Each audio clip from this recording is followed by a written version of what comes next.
वैदिक पर्सपेक्टिव के इस YouTube चैनल को सब्सक्राइब करें, वीडियो को लाइक व शेयर करें। ओम ओम त्वं नो अग्ने सन्ये धनानां यशसं कारुं कृणुहि स्तवानः विद्यां कर्मापसा नवेन देवैः द्यावा पृथ्वी प्रावतम नः। तुम हे अग्नि हमारे धनों और यश के सेवन हेतु स्तवन करने वालों को स्तवन करने वाला करो। हम अभिवृद्ध करें कर्म, नवीन कर्म, अप्सराओं, आप जल द्वारा, देवों द्वारा, आकाश और पृथ्वी दोनों हमारे लिए भली भांति रक्षा करें। यह ऋग्वेद के प्रथम मंडल के 31वें सूक्त का यह 8वां मंत्र लिया गया है। देखिए, ये आप व्यक्ति को बेवकूफ बना सकता है।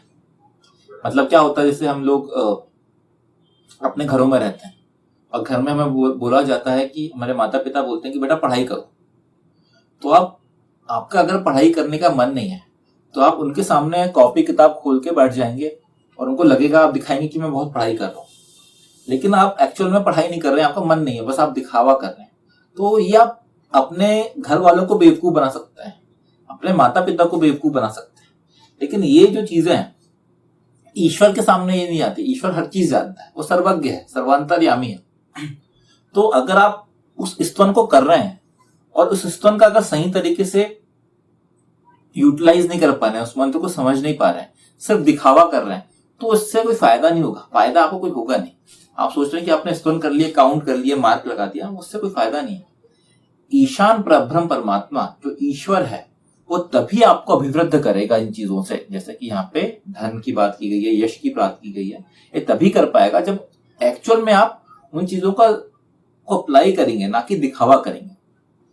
तो यहाँ यही बोला जा रहा है इस फुटनोट में कि ईशान उसे नई नई उपलब्धियों से संपन्न करेगा। इस हेतु मंत्र में अप्सा शब्द का प्रयोग किया गया है। तो यहाँ पे ये बोला गया है कि जो भी स्तवन करने वाला है वह अप्सा बन सकता है। तो अप्सा के क्या क्या मीनिंग होते हैं? अप्सा के अभिवृद्ध करेगा मतलब क्या? अप्सा से अभिवृद्ध हो जाएंगे आप। तो अप्सा का मतलब ये होता है, पहला तो मतलब ये होता है कि ईशान व्यक्ति को नवीन कर्मों के द्वारा अभिवृद्ध करेगा। मतलब ये कि जो व्यक्ति है वह स्तवन के द्वारा नवीन कर्मों की तरफ अभिवृद्ध होगा, अब नवीन कर्मों से अभिवृद्ध होगा। मतलब ये कि आपके जो कर्म है वह कर्म एक्चुअल में आपको और प्रोग्रेसिव बनाएंगे। आपके जो कर्म है वो कर्म आपसे सही मायने में आप देखेंगे तो आपको पाएंगे कि जो आपके किए गए कर्म हो रहे हैं, क्योंकि पूरी चीज कर्मों पे है। और कर्म आप कब करते हैं? कर्म कैसे करते हैं? जब आप अपने दिमाग के थ्रू करते हैं। ऐसा तो होता नहीं है कि आप कुछ भी रैंडम काम कर लेते हैं।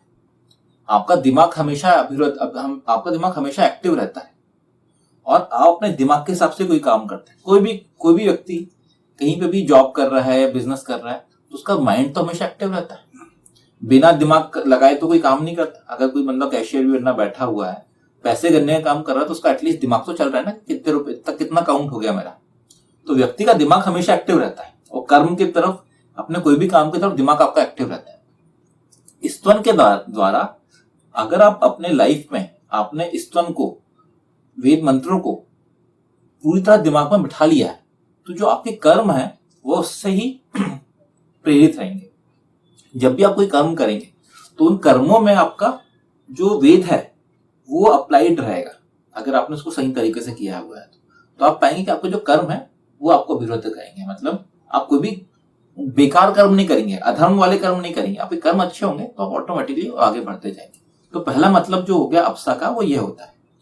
दूसरा है, व्यक्ति को नवीन अप्सरा, सुंदर लड़कियों और औरतों के द्वारा अभिवृद्ध करेगा, उनका भोग कर पाएगा। देखिए, जो सोसाइटी है, जो समाज है और जो पुरुष है, वो पुरुष की कुछ चीजों को वो पाता है कि ये चीज तो मेरे पास होनी चाहिए। जैसे क्या? भोग के लिए अगर आप देखेंगे आज की सोसाइटी में, आज के समाज में भोग क्या है जो कि हर कोई जिसके लिए पीछे पड़ा हुआ है, तो भोग यही है ना, औरत, धन और राज्य। मतलब क्या?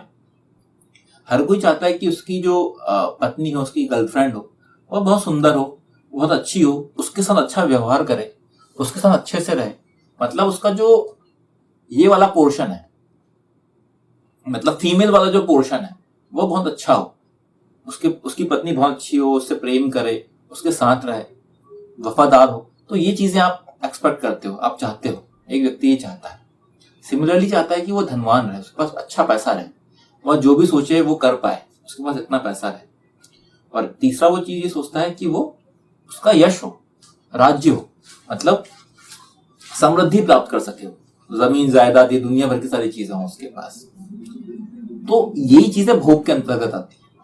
और यहाँ पे ये बताया जा रहा है कि अप्सा अगर आप अभिवृद्ध कर पाएंगे, ईश्वन के द्वारा आप अप्सा प्राप्त कर सकते हैं। तो अप्सा क्या, अप्सा का जो एक मीनिंग होता है वो यही होता है कि आपका जो जीवन है, आपके जीवन में एक लॉयल एक गर्लफ्रेंड या लॉयल पत्नी आप प्राप्त करेंगे, उसके साथ आप एक अच्छा जीवन जी पाएंगे।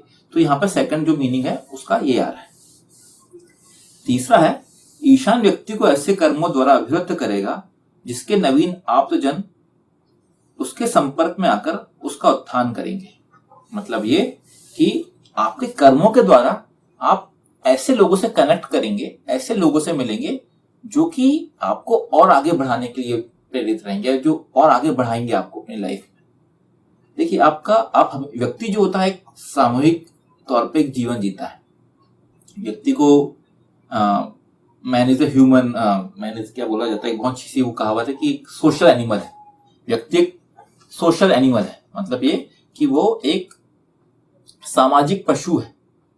ये अरस्तु ने शायद ये डेफिनेशन दी थी।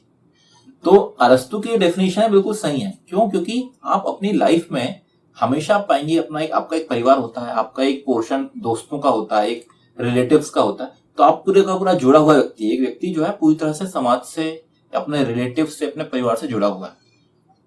वेद के द्वारा, वेद के कर्मों के द्वारा, वेद को अप्लाई करने के बाद आप पाएंगे कि आपका ये जो कनेक्शन है, ये जो सोशल सर्कल है, ये हमेशा उन लोगों से बढ़ेगा जो कि आपकी उन्नति के लिए हमेशा अग्रसर रहेंगे। वो आपकी उन्नति के लिए पे खुश होंगे, उस पर आपका उनका खुद का भी एक योगदान रहेगा। आज की सोसाइटी में ये चीज एकदम अलग हो गई है। आप देखेंगे कि जो भी व्यक्ति आगे बढ़ना चाहता है तो बाकी लोग उससे जलन करते हैं और कोशिश करते हैं कि जीवन में नीचे आए।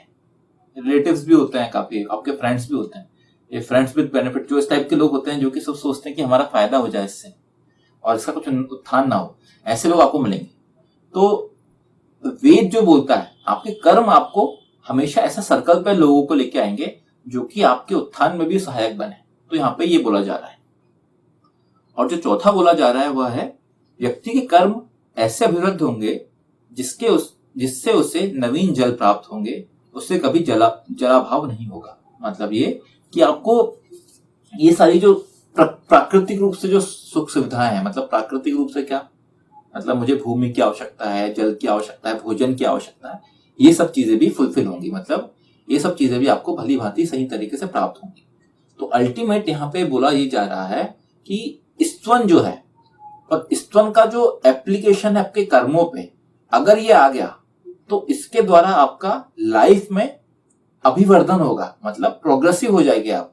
और कैसे कैसे प्रोग्रेसिव हो सकते हैं कि ईश्वर जो है, ईश्वर आपको एक अच्छी पत्नी, एक अच्छे ग्रुप, एक अच्छे संसाधन, धन धन, आपका यश, उत्थान, उन्नति, ये सब चीजों से आपको मतलब आपको आपकी लाइफ को भरपूर कर देगा, भर जाएगा इससे, मतलब अल्टीमेटली। तो देखिए, ये बोलने में तो आपको लग रहा है कि ऐसा कैसे हो जाएगा, लेकिन ये बात बोलने बस की नहीं है, ये बात है एक्चुअल में वेद को अपनी लाइफ में अप्लाई करने की। देखिए, प्रवचन के लिए तो बहुत आसान है चीज बोल देना कि यार ऐसा ऐसा लिखा है, ऐसा ऐसा करो, लेकिन अल्टीमेट मजा कब है? मजा तब है जब आप एक्चुअल में इस चीज को अप्लाई कर पाए और अप्लाई करके इसको टेस्ट कर पाए। देखिए, ये थ्योरी है, ये जो मंत्र है ये थ्योरी है, लेकिन इस थ्योरी को आप प्रैक्टिकल तौर पे अगर अप्लाई कर सकें, तो देखिए, अगर हम भगवान राम की बात करें या भगवान कृष्ण की बात करें, उन्होंने कोई ऐसा तो नहीं किया था कि एकदम से डायरेक्ट ही प्रकट हुए थे।